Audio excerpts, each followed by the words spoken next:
G2 gives their clients access to the best human capital management and due diligence tools available. They are dedicated to helping their clients with all of their people-related decisions. To learn more, go to www.peopleg2.com. Talent Talk centers on the topics of talent recruitment and management, leadership development, company culture, and employee engagement. These are all timely topics for CEOs, entrepreneurs, HR professionals, and business leaders. We hope that as you tune in to listen each week, whether to the live broadcast or to the podcast on iTunes or iHeartRadio, that you hear something you can take away that will help you grow and impact your career in a positive way. And now, here's the host of the Talent Talk radio show, the founder and CEO of People G2, Chris Dyer.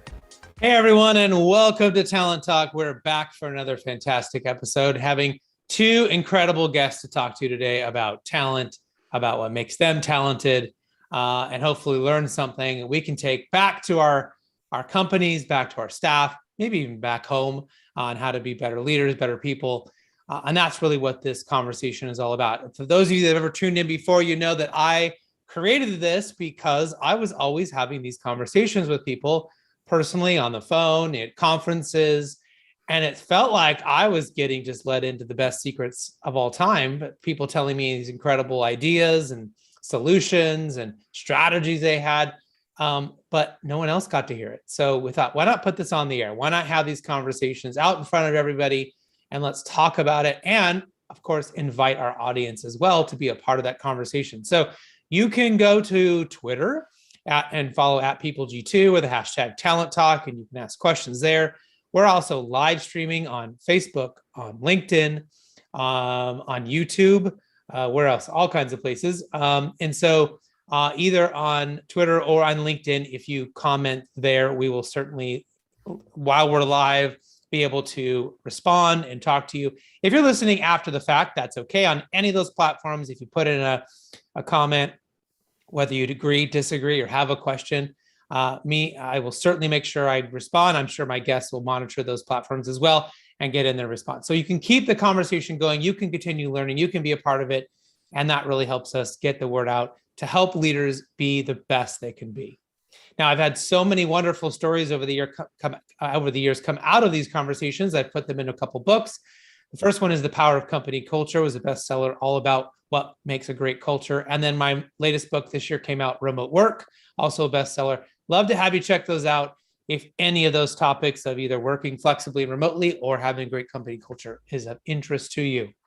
All right, so let's talk about who's on the show today. Excited to have Eric Harkins, a Forbes book author and president of GKG Search and Consulting.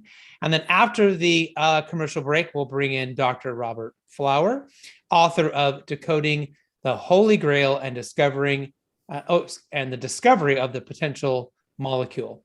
He's a leading authority and lots of content around potential and achievement. We're excited to talk to him. But let's go ahead and bring in my first guest. Eric, welcome to the show, sir. Hey, Chris, great to be here. Excited for the conversation.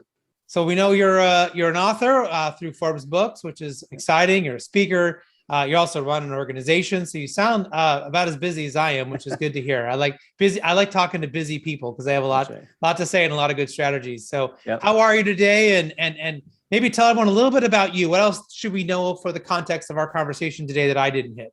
Yeah, no, thanks. So I am originally from Minnesota and spent 25 years kind of grinding away through corporate America and had a chance to work for lots of different companies, Fortune 50, privately held, private equity backed, kind of the full opportunity of experiences. And at the end of 2019, I started GKG Search and Consulting. The elevator pitch is pretty simple. GKG stands for Get, Keep, and Grow.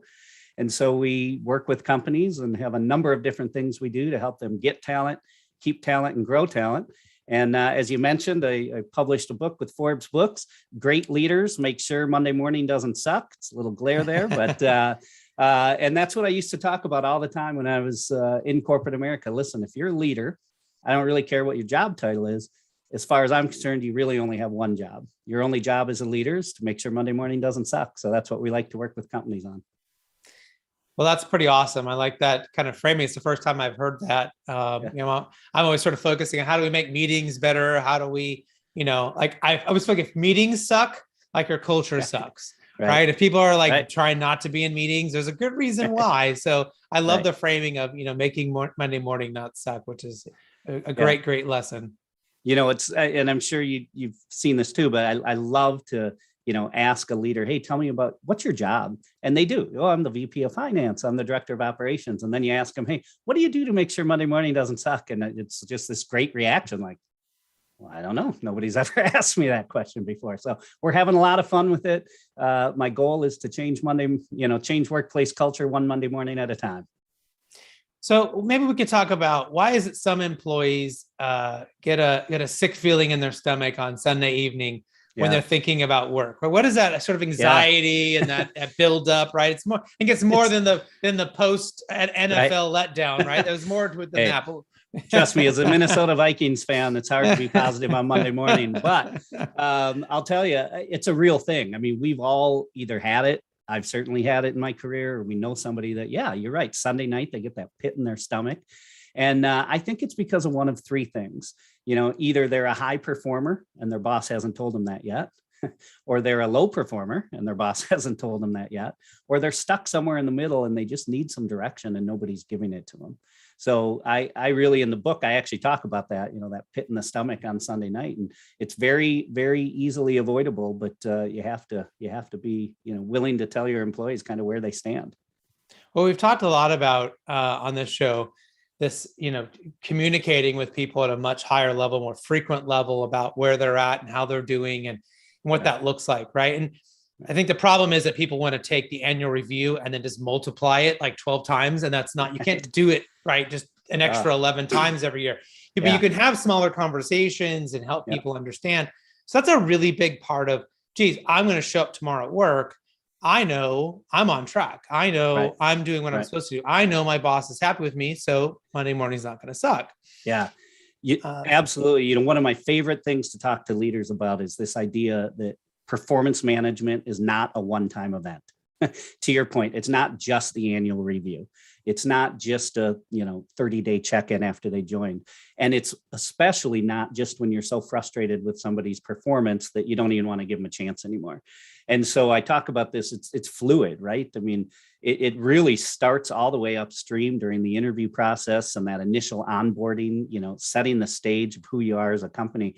And then it should just be a daily thing, right? Check-ins and measurement and coaching and having fun and all these things. And, the people who, stress because, it's annual review time and I had to spend a week writing reviews. It's like, well, have you not been talking to your employees like every day and every week and every month? Nothing should be a surprise. Hopefully they know where they stand. But I love that. Performance management is not a one-time event. That's something we spend a lot of time working with leaders on.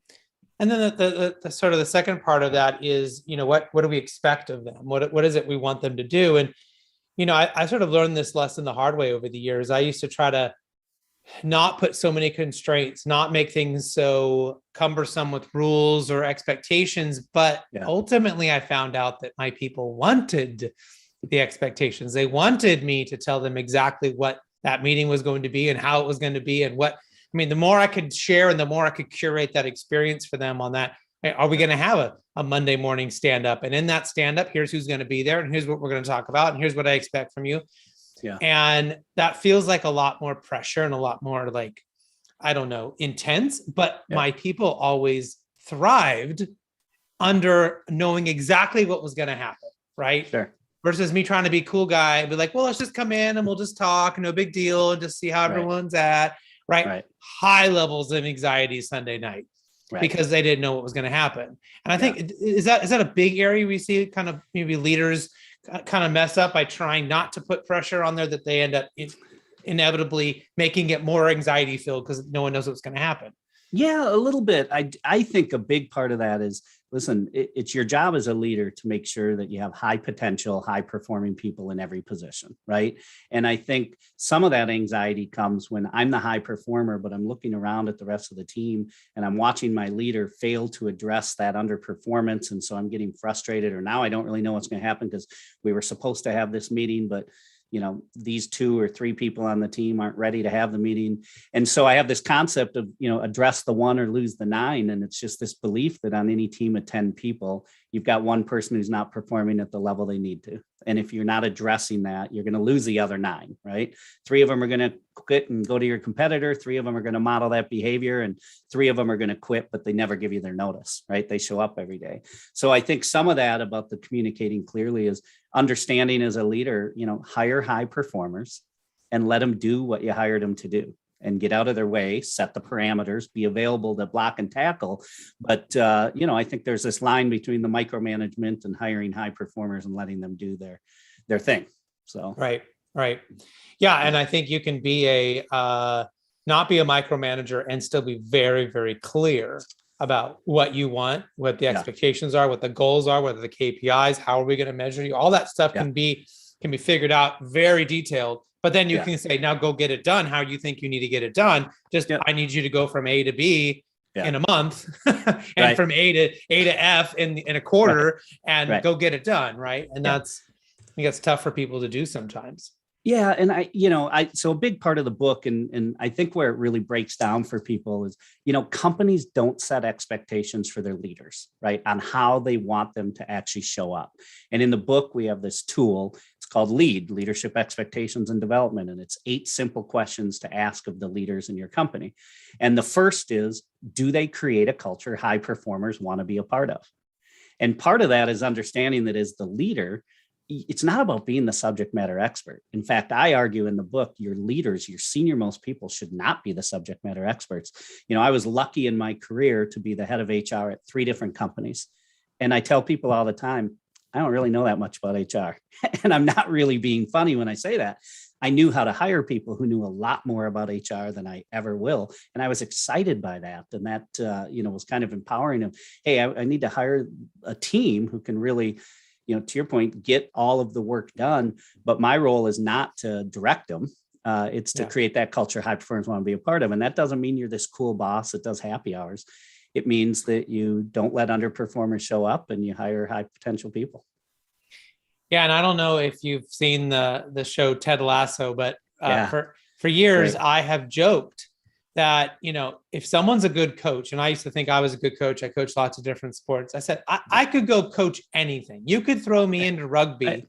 Right. And I don't really know rugby. I don't really understand all the rules, but I feel like my team would be pretty good and I could figure out the basics and I could hire assistant coaches that totally understand the game. Yep. But it's about the management, and it's about taking care of your people. And it was about, identifying good talent, and right. I don't really have to know that part. And people laughed at me. And then that movie, that TV show came out, and I'm like, you see, you were ahead of your time, right? Yeah.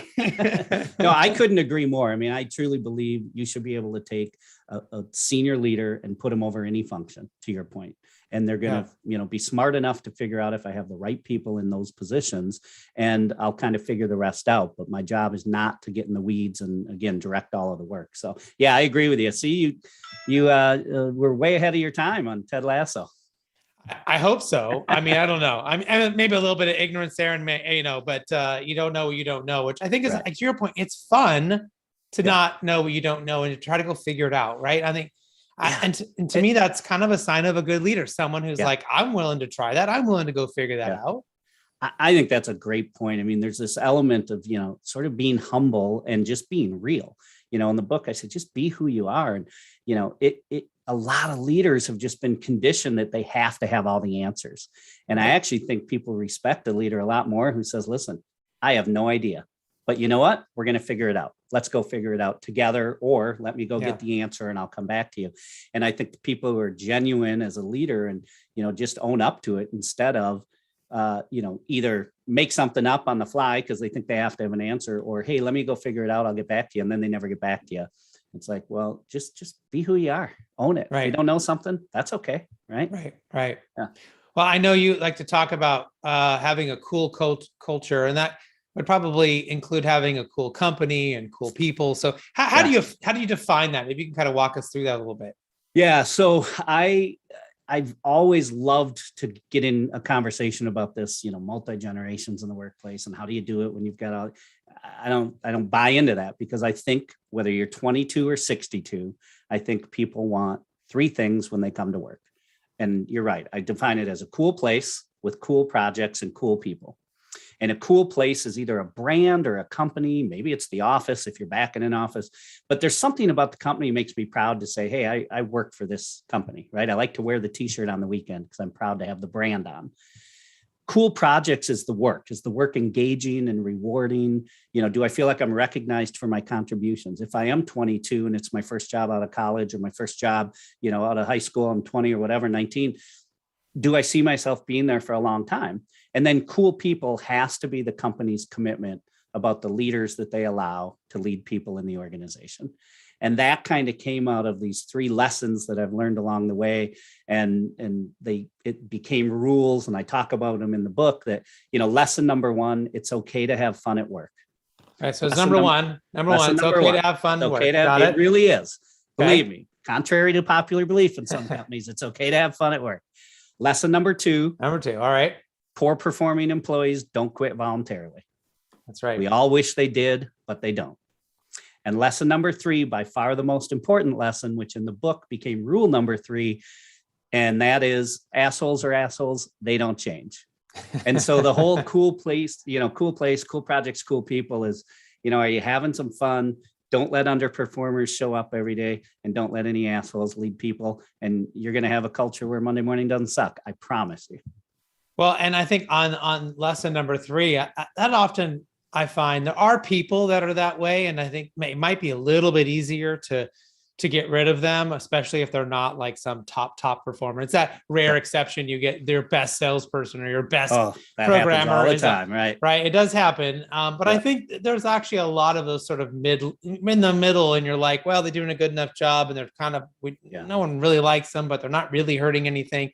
But I've seen this a lot in leadership, where companies hang on to leaders too long, despite there being all these negative indications that their team isn't performing that well, they're impacting the culture, but yet they know a lot, right? They know all the customers. They have this, they've been there a long time. So why does that happen? And what are we supposed to do when that does happen? Yeah, happens all the time. You're right. And I think, there's kind of 3 things that get in the way of that. And you've hit on a couple of them already. Companies let tenure trump performance. Well, they've been here a long time, right? Companies let relationships trump performance. Yeah, but I went to college with him. I mean, I coach his son's basketball team. You're telling me I have to deal with him? I have to see him every Saturday. And the sales example, companies let performance trump the behavior, right? Mm-hmm. And that this concept that behavior has to be as important as the results. If you believe that, that means your highest performing salesperson may not be with your organization if they're getting those results in the wrong way. So I think companies let those 3 things get in their way. But in the book, in this tool lead, I think the biggest issue for companies today in creating a great culture is that, again, they don't set expectations for their leaders. So they have nothing to go back to. And these 8 concepts, the first one, like I said, I'm not going to read all of them. Create a culture high performers want to be a part of. Bring energy and enthusiasm to work every day. Build relationships at all levels of the organization. Nobody's ever read the list and said, wow, Eric, how'd you come up with that? Like, this is really revolutionary stuff. No, it's really common sense. But if you ask these questions of every leader in your company, it becomes really clear who's doing it and who isn't. And if you roll that out as expectations, it gives you something to go back to. Hey, Chris, we talked about building relationships at all levels of the organization. You've got 4 people who support you that you haven't even met yet, and they've tried to get on your calendar and you've canceled 6 times. Help me understand how you think that's building relationships at all levels of the organization. It's not personal. It's not an attack.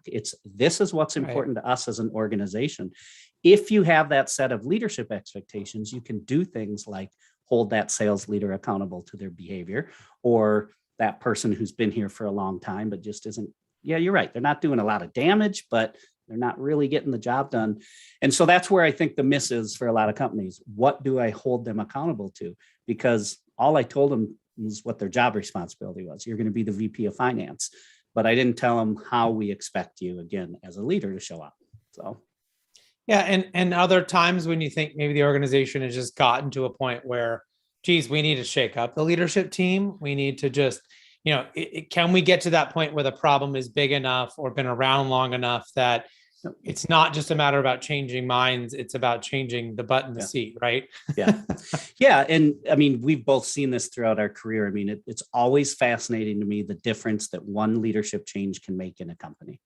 And sometimes that change is a really positive one. And sometimes that change is not a really positive one. And we all have stories of companies that had this great culture and a new leader comes in and within weeks, it doesn't feel the same. And the reverse can happen as well.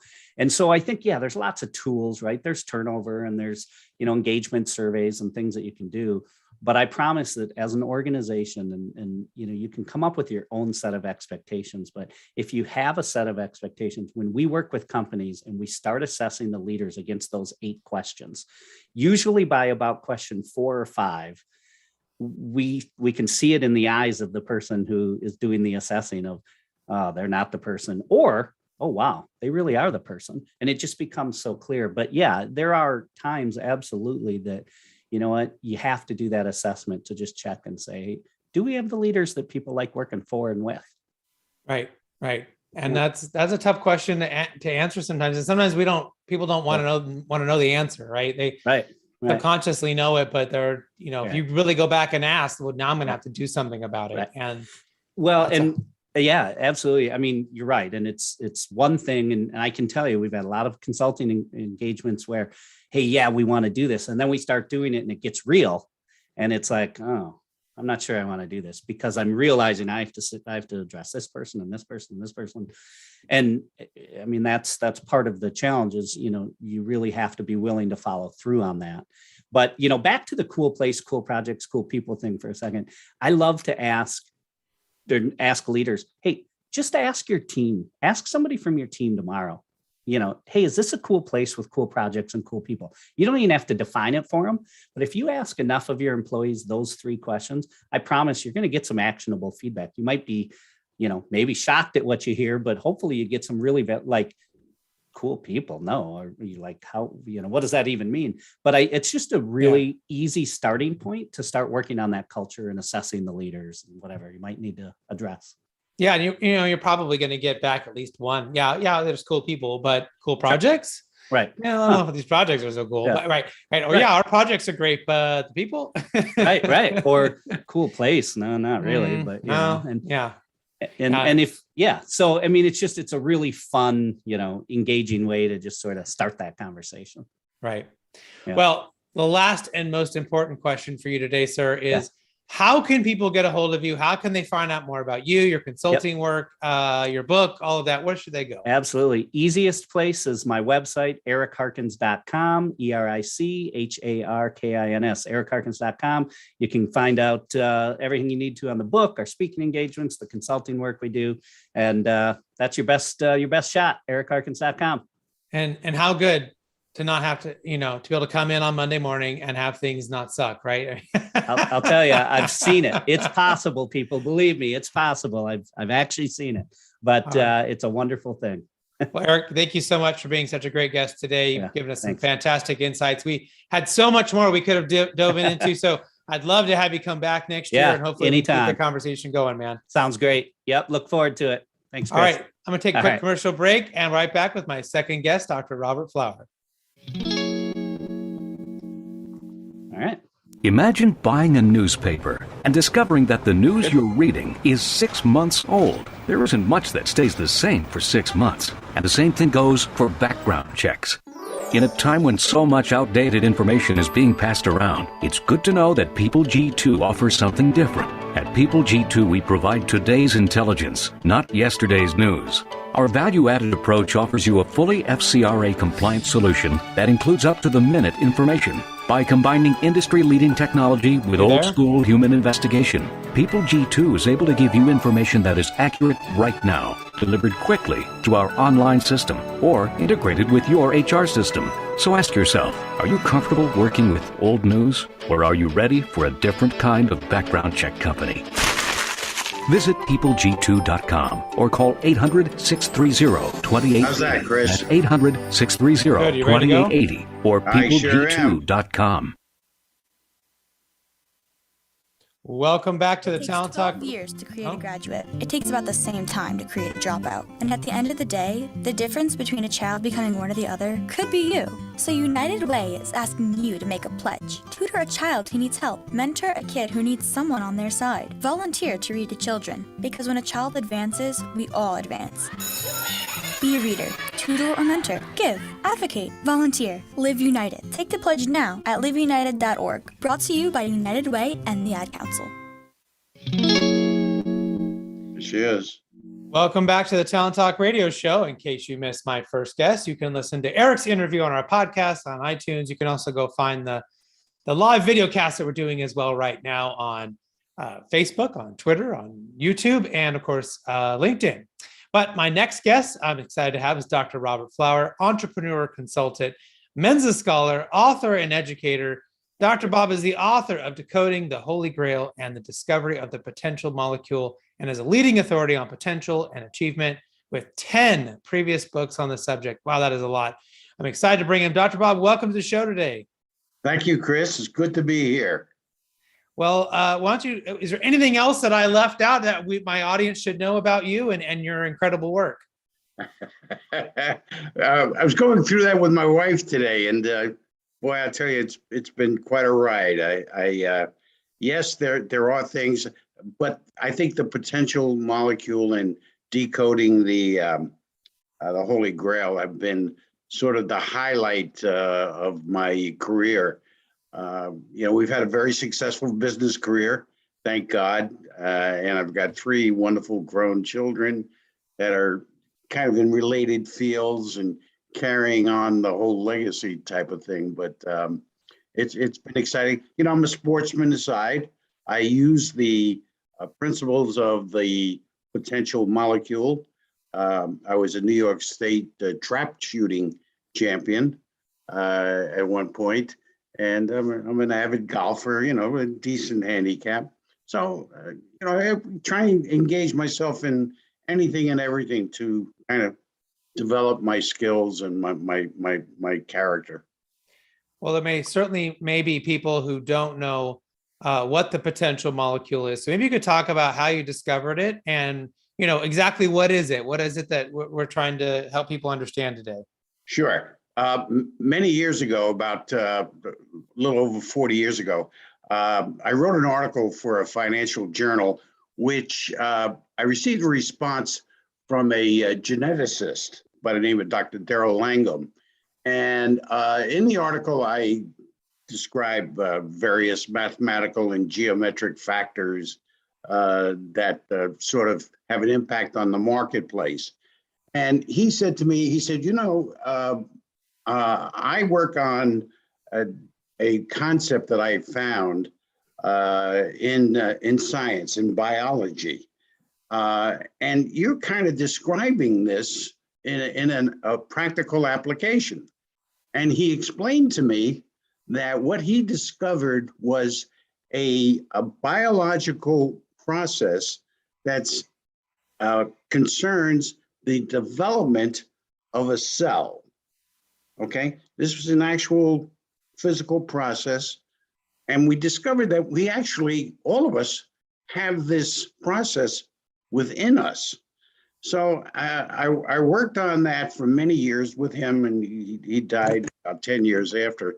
And I began to understand that a direct connection with the Holy Grail and the different stories that surround the Holy Grail, and that it really wasn't a myth, that it was a code for this very same biological process.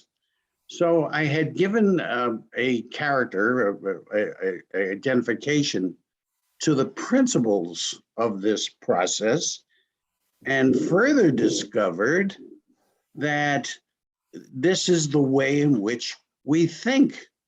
It mimics completely, totally how we think. Not what we think, how we think. And after hundreds of applications, and besides that, we've done 3 different scientific studies, neurological studies on the process, and found that it's 97% valid. So now we've discovered this whole thinking process, which we could identify with. And it's just led us to a number of different, very exciting discoveries and applications for just about anything you want to do, sports, business, what have you, stock market, everything.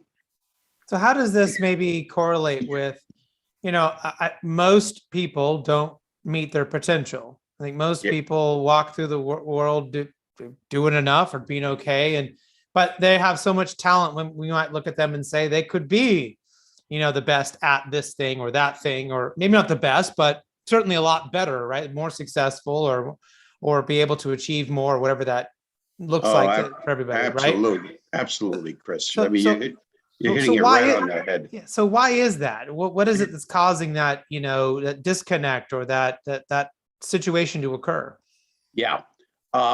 In the potential theory, which is an evolution of the potential molecule, we've discovered that there are four restrictors. There are more, but there are four basic restrictors. And when people lack or they can't perform, one or two or all of these restrictors are usually at work. And the four are fear, ego, ignorance, and self-deception. And usually we find that that's a word. Matter of fact, we did a preliminary research study recently. And here's something very interesting, Chris.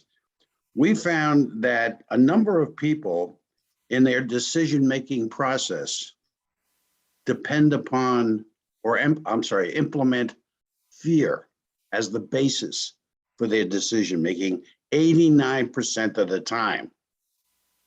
Others, about 80% of the time, they're basing their decisions on ignorance.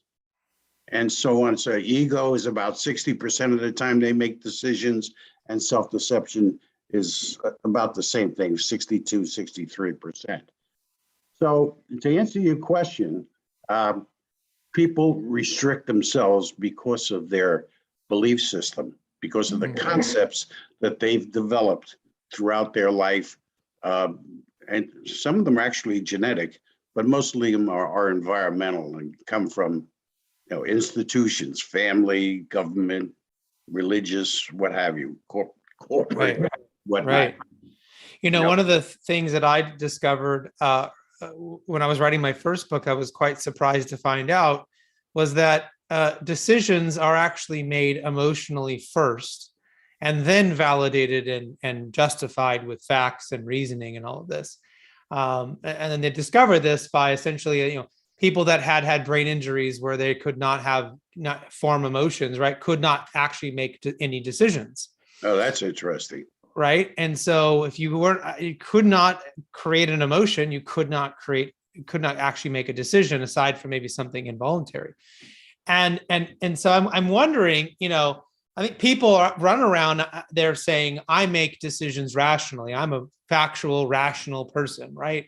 And I'm always trying to challenge, no, you're actually a very emotional person. And when you understand that, and you can be aware of those emotions that are happening, and that you are fearful, you are afraid, you are happy, you are thinking you're going to win $1 million if you buy this lottery ticket, whatever those emotions are that are sort of percolating up into your body, right? If you can at least be aware of them, you can make better decisions, I think, going forward. So, do you agree with that? Do you disagree with that? Or does that sort of is there a tangent there to your work? In part. And by the way, just as an aside, I found your work really interesting because in a lot of ways it does parallel the potential theory. You tend to get to the heart of it, such as corporate culture, which we could talk about. But here's the thing with potential theory, we have four ways, and only four ways in which we function: physically, mentally, emotionally, and intuitively, or spiritually. And that's another thing. Spirit we consider as energy. Okay. So in a perfect potential state of mind, what we're doing is we're using all four of those factors in making a decision. Now, we don't do that. Your research is absolutely correct. I'm convinced that 85% of the people in the world do not think correctly. Mhm. They're in and out of this potential principles. There's 13 of them. And what we do is we drift from one to what we call a common state of mind, which might be fear or ego or ignorance or greed or something of that sort. So the whole idea is that we have this perfect mind model of potential, and it's these 13 principles. And then we have a common mind. So what you're talking about is the integration of one with the other, which is the way in which we live. I mean, it's, you can't walk around like a robot, but it's important that people understand that there are principles to this potential mind that's all inclusive, and it's very compelling to achieving potential. Mhm. And just as you said, you're missing out because you have these concepts, these belief systems that restrict. And I think you touch upon this. I didn't get a chance to get very much into your corporate culture book, but culture is a beautiful thing, but it can be very, very restrictive, and could prevent people from achieving their potential. So Right. that's something that they have to be careful of. Yeah, I mean, that is I guess the holy grail, I'll say, for culture, which is that the people that are there are the right people. They're able to perform and to have their best potential, right? They're able to make great decisions based on not only their abilities and the safety, the psychological safety created, but also be able to make decisions that are in line with the best outcomes for the organization as well. And that's a complex thing to figure out and to manage and to do. And I've seen Excuse me, it's not. No, it's not at all. It's just that leadership, especially today, is lacking. It's very poor, and it doesn't allow for that. In fact, actually, mid 1970s, I went to a conference about professionalism and leadership, and they were citing different things that restrict corporations. And the response from the corporate offices there was, well, yeah, that's true, but it doesn't apply to us. Right? So it's an escapism, Yeah. And when I really, this really sunk in was I was fortunate enough to do to become a adjunct professor at the United States Military Academy a number of years ago. And one of the things that stood out to me profoundly was with underclassmen, with graduates, and even with senior teachers and officers, was leadership. It was all about leadership. You would walk down the hall there, and all of a sudden, one of the students would stop and go Army, beat Navy, all different types of leadership vocalizations, and their leadership was based on two principles: competence and character. And if you think about it, look at leadership, and you could say, well, there's a guy who knows what he's doing, but he's miserable at handling people, or he doesn't understand this particular aspect and he's missing it. So, but making judgments based on just those two characteristics alone will enhance potential dramatically. Just those two. Right. And that's what you're talking about in the corporate culture. The culture is the character. Right. And I want to make sure, in case someone was listening but couldn't jot it down, The four things that you mentioned was physical, it was mental, it was intuition, and what was the fourth one? Emotion. Emotion. Got it. And that's an easy checklist to say, geez, if my people are struggling, if I'm struggling, if my company's struggling, what in these four are where are we not doing a good job at, right? Are we not taking care of their physical needs? Are they not taking care of their physical needs, or their mental needs, or their emotional? I mean, this is a really great, I think, when we can simplify it for leaders, is to go back and ask, how's everyone doing in these four areas, or where can we do better? It's a great starting off point for a great conversation to, I think, help your people, to help you be a better leader, right? Absolutely. There are others, such as these 13 principles break down into three parts. The development of the cell, we found, has three parts to it. It has a planning part, it has an organizational part, and it has a functional part. Those four are the functional. So you look at, if you want planning, you look towards the planning principles. You want organization, you look towards the organizational principles. And of course, if you want action or function, then you look to the four there. And then you make your measurement, right? Here's one thing that I've found, Chris, that helps not only corporate culture, but any type of endeavor, even in sports. I found this, that you have to set your focus, your mission, your purpose on something higher than yourself. Okay. And the thing that I use mostly is development of potential. When you make that the objective, when you make that the king of the culture, everything changes. And it changes automatically, and it changes internally, and it changes for the better, because the restrictions go away. You look at restrictions in a totally different light. You don't look at them as suffering. You look at them as a challenge, sort of like the Olympics. You don't go to the Olympics unless you go through hardship. And part of that is developing the potential. That's a major focus. Yeah, I think people can so often look at professional athletes, Olympians, or anyone who's a high performer and say they were born that way. They are uniquely talented. And, sometimes can be some physical characteristics that may give them an advantage as a starting point. But they've all had to practice harder than anybody else. They've all had to overcome injuries and setbacks and losses. And there's so much they had to overcome to be there, which is why they're there in the end. Yes. Right.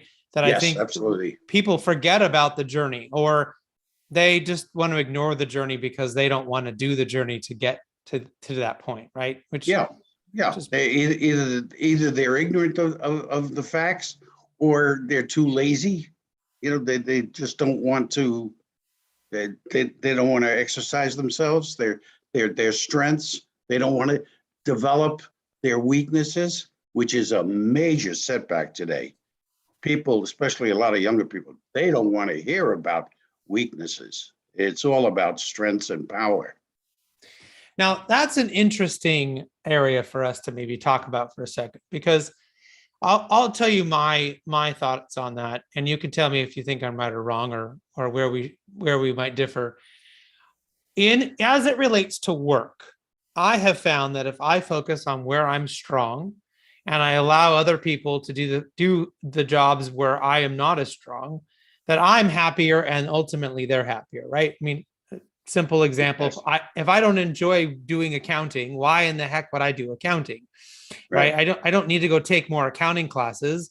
If I'm good at selling, I should go be selling. I don't need to work on that area where I'm quote unquote weak. Now, in personal relationships, I have found that not to be true, right? That's right. If my wife is annoyed with me because every time I come home, I don't say hello or recognize her, let's say that, or ask her how her day was, I can keep that as a weakness, but I'm probably not going to be married much longer. Right. Right? Right. Yes. Well, there are two organizational principles that work with the situation you just described. One is where you're doing your love or your strength, and somebody else is doing the weakness, right? That's part of the whole picture. So that's a team type of potential development. Okay. The part you're just talking about with your wife is individualistic. Right. So that's where the weakness shows up when you're working on individualistic concepts and issues and situations as compared to group things. So there's a distinction there, but they both apply to the principles always apply to both of those. Yeah. Yeah.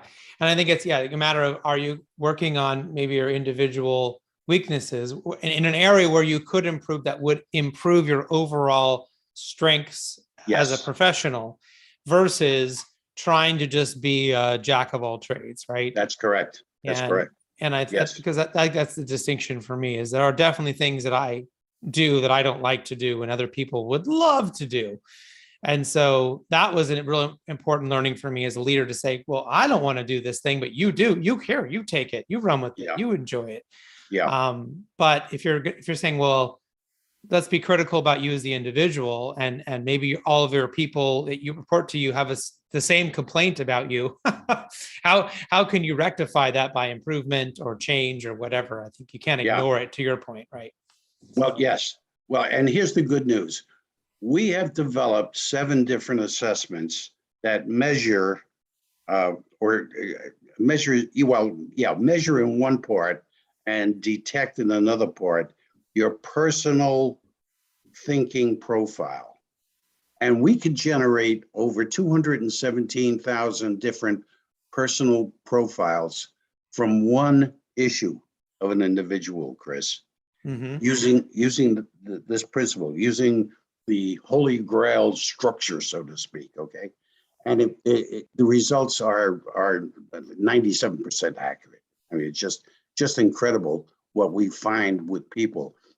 And incidentally, one of the things that we find with people is that they have a completely erroneous concept of thinking itself. People think, and this goes for science too. I have arguments with scientists all the time about this. They think that thinking itself is linear. You go in a line, right? But that's not how it works. The way it works is you have these 13 principles in a circle. There's one in the middle, which is your focus or your awareness. And then surrounding it, you have these 12 other principles. And what happens is when you activate the focus or the awareness of a particular point, all of them fire together at the same time in towards that specific point of focus. And you continually have these circles continuing on ad infinitum. And that concept is very difficult to grasp and to employ. But once you get the hang of it, it's natural. It's something that's internal to us. Right.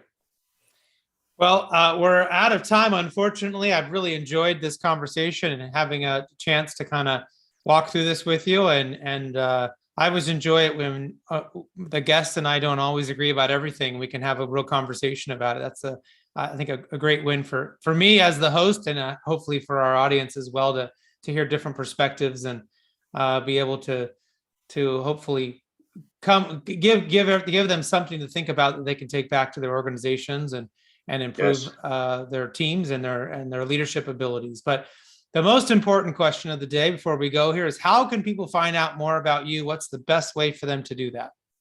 We have 2 websites. The first is naturalthinking.org, O-R-G. And the other is Dr. Dyer, bobflower.com. Either one they integrate, but you'll find a heck of a lot of information. You'll find the assessments there. The first major assessment is free, so people can get an idea of what we're doing and where they stand. But those are the two contact areas that they could reach out to us with. Well, fantastic. Thank you, Dr. Bob, so much for being on the show. And we'll certainly look forward to having you come back at some point and keeping the conversation going. Yeah, Chris, thank you very much, and keep up the good work. We appreciate it. All right. Well, thank you so much. And thank you to everyone who tuned into today's show. Hopefully you gained something that you can use in your own career in a positive way.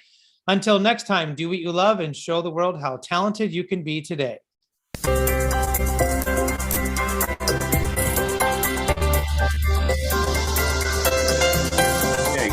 Thanks, Chris. Thank you.